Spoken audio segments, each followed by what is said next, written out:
క్రీస్తునందున్న ప్రియులకు ప్రేమతో వందనాలు తెలియజేయుచున్నాను. ఏప్రిల్ నెల 28వ తేదీ 2024.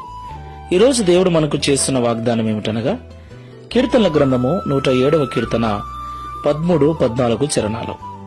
కష్టకాలమందు వారు యెహోవాకు మొరపెట్టిరి, ఆయన వారి ఆపదల్లో నుండి వారిని విడిపించెను.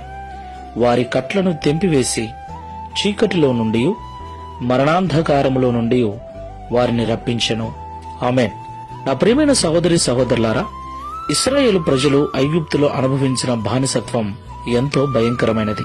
300 సంవత్సరాలు శ్రమలు, నిందలు, అవమానాలు, ఎన్నో బాధలను అనుభవించారు. వాటన్నిటిని తట్టుకోలేక, భరించలేక దేవుడు విడిపించినట్లుగా దేవునికి ఎన్నో మార్లు మొరపెట్టారు. దేవుడు వారి మొర విన్నాడు.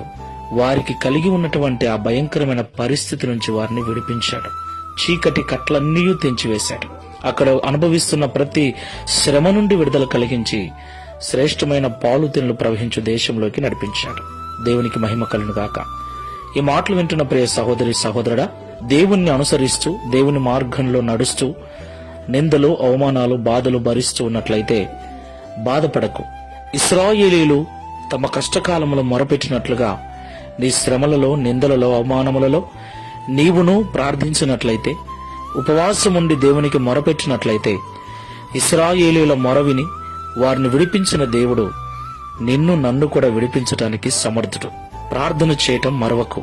దేవునికి ఎల్లవెల్లలా మొరపెడుతూ దేవుని ద్వారా ఆశీర్వదించబడుతూ దేవునికి సాక్షులముగా జీవిద్దాం.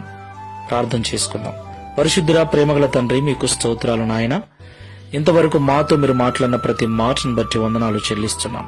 అవును తండ్రి, 300 సంవత్సరాలు ఇశ్రాయేలు ప్రజలు భయంకరమైన శ్రమలు, నిందల, అవమానాలు భరించారు. సరిగ్గా తినటానికి తిండి లేక, కట్టుకోవటానికి బట్టలు లేక వెట్టి చాకరిని చేశారు. ఎన్నో బాధలు అనుభవించారు.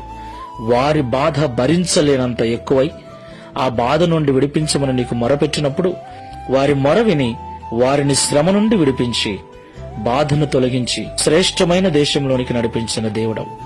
అలాగే మేము కూడా మా శ్రమలలో, మా బాధలలో నీకు మొరపెట్టినప్పుడు వారి వలె మమ్మల్ని విడిపించి సంతోషము చేత నింపుతావని మాతో మాట్లాడారు.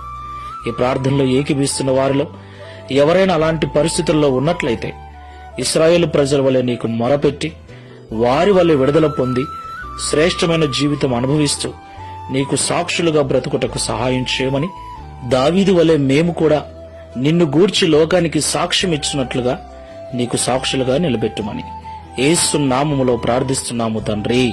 ఆమేన్. Praise the Lord. God bless you.